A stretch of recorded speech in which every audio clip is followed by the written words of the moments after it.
तो बीते कुछ दिनों से देवभूमि उत्तराखंड नेशनल मीडिया से लेकर सोशल मीडिया तक खूब ट्रेंड में है, जिसके पीछे दो वजह है। पहली, जहां हल्द्वानी में सरकार लोगों के घर खाली करा रही है, वहीं दूसरी तरफ बद्रीनाथ धाम से कुछ दूर पहले पड़ने वाले पवित्र पड़ाव जोशीमठ में सड़कों से लेकर लोगों के घरों में बड़ी बड़ी दरारें पड़ रही हैं। और आपको इन दरारों को देख के लगेगा कि यहाँ पे भूकंप आया होगा, लेकिन ऐसा कुछ नहीं है, क्योंकि जोशीमठ की पूरी जमीन ही खिसकने वाली है और कहा जा रहा है कि कुछ ही दिनों में ये शहर पूरी तरह से धंस जाएगा। तो आज हम जोशीमठ की अहमियत और उसके पीछे तबाह होने की लापरवाहियों के बारे में आपको बताते हैं। इस शहर का धार्मिक महत्व की शुरुआत होती है आदि शंकराचार्य से। आदि शंकराचार्य ने पूरे भारत में 4 मठों की स्थापना की थी, जिसमें से मेन जोशीमठ है। इसे इतिहास में कहीं ज्योतिर्मठ कहा जाता था। यह शहर बहुत ही खूबसूरत है। यह शहर तक जाने के लिए आपको अपनी यात्रा ऋषिकेश से शुरू करनी होती है। जी हाँ, ऋषिकेश से शुरू करनी होती है। आप गंगा नदी की 2 अलग अलग धाराओं भागीरथी और अलकनंदा को अलग अलग पाते हुए 6150 फीट की ऊंचाइयों में पहुंचते हुए जोशीमठ पहुंच जाते हैं। लेकिन इन सब बातों से एक बात कि हिंदुओं की सबसे पवित्र धाम बद्रीनाथ के दर्शन के लिए आपको इस शहर से जाना होता है। आप में से जो लोग बद्रीनाथ जा चुके हैं उनको पता ही होगा कि इस शहर का कितनी महत्व है। बद्रीनाथ के अलावा सिखों के 10वें और सबसे फेमस गुरु गोविंद सिंह जी के नाम पर हेमकुंड साहिब के दर्शन के लिए भी जोशीमठ से जाना पड़ता है। सो अगर यह शहर धंस जाता है और सबसे बड़े 2 तीर्थ स्थल जाने का रास्ता का क्या होगा? जोशीमठ में अभी डर का माहौल है। जमीन दरक रही है। पूरे शहर पर ढह जाने का और तबाह होने का खतरा मंडरा रहा है, क्योंकि पिछले कुछ दिनों से जोशीमठ के घरों में दरार आने की खबर आ रही है। लेकिन ये कुछ दिन पहले की बात नहीं है। ये सिलसिला बीते साल नवंबर में शुरू हुआ था।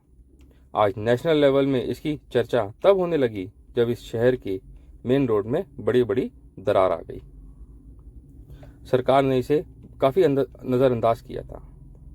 इसके बाद से लोगों के घर के ढह जाने का खतरा भी लगने लगा है। जोशीमठ के मारवाड़ी वार्ड में 6 जनवरी 2023 को जमीन फाड़ के अचानक से पानी निकलने लगा।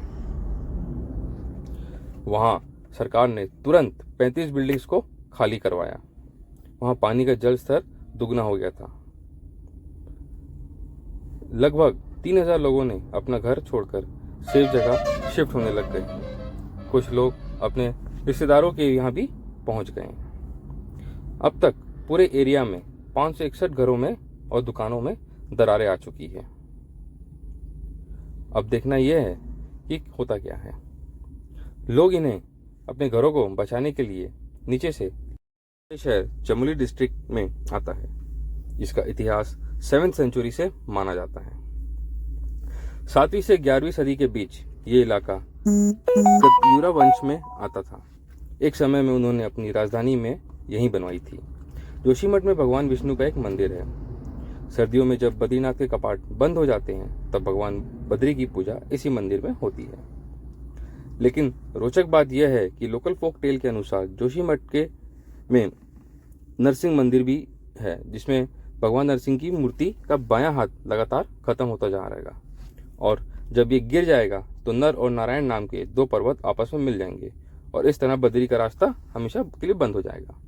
और इस तरह भगवान बद्रीनाथ के बाद उनकी पूजा भविष्य बद्री में होगी, जो कि जोशीमठ से 21 किलोमीटर दूर मौजूद है। इसके पीछे साइंटिफिक रीजंस भी बताए जा रहे हैं। साइंस ने 1976 में भविष्यवाणी कर दी थी कि 1976 में तत्कालीन गढ़वाल कमिश्नर MC मिश्रा की कमेटी ने एक रिपोर्ट दी थी, खतरे में है जोशीमठ, यहाँ कहीं भी और कभी भी लैंडस्लाइड्स हो सकते हैं। तो उन्होंने कहा था कि लोगों को बहुत सारे पेड़ लगाने चाहिए, लेकिन ऐसा कुछ नहीं हुआ। 2001 में भी इस रिपोर्ट को लेकर खतरे के लिए आग्रह किया गया था, लेकिन सरकार ने उस वक्त इसे भी नज़रअंदाज किया था। और इसलिए लोगों का कहना है कि कुछ हद तक सरकार का भी इसमें हाथ है। NTPC की तरफ से शहर से 15 किलोमीटर दूर तपोवन में विष्णुगढ़ हाइड्रो पावर प्रोजेक्ट का काम जारी है।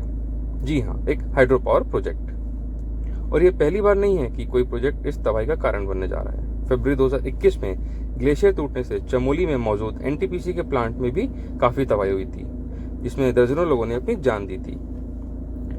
जोशीमठ के पहाड़ी के नीचे से सुरंग भी निकाली जा रही है और इसी वजह से काफी ब्लास्ट किए गए थे।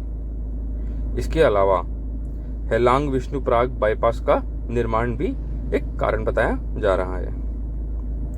जोशीमठ में पहले जो सर्वे हुआ था उसमें पहले ही बता दिया गया था कि एक लैंडस्लाइड वाले एरिया में जोशीमठ बना हुआ है और इसकी नींव आम पहाड़ी शहरों से काफी कमजोर है, क्योंकि यह सिर्फ मिट्टी और पत्थरों के ऊपर बसा है और उत्तराखंड के काफी गांव इंडियन और तिब्बतन प्लेट के बीच में हिमालयन के बेहद कमजोर इलाकों में बने हैं।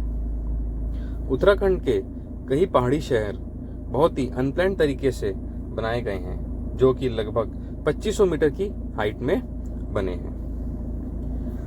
जोशीमठ शहर के नीचे की मिट्टी का कटाव दो नदियां अलकनंदा और धौलीगंगा नदियां कर रही है। कुछ लोगों का कहना है कि शहर में ड्रेनेज सिस्टम भी नहीं है, इसलिए ये सब कुछ हो रहा है और यहाँ का अनप्लान्ड डेवलपमेंट भी इसका एक रीजन है। अब हमें यह देखना है कि हमारी गवर्नमेंट जोशीमठ के लिए क्या फैसला लेती है। So pray for Joshimath. Thank you.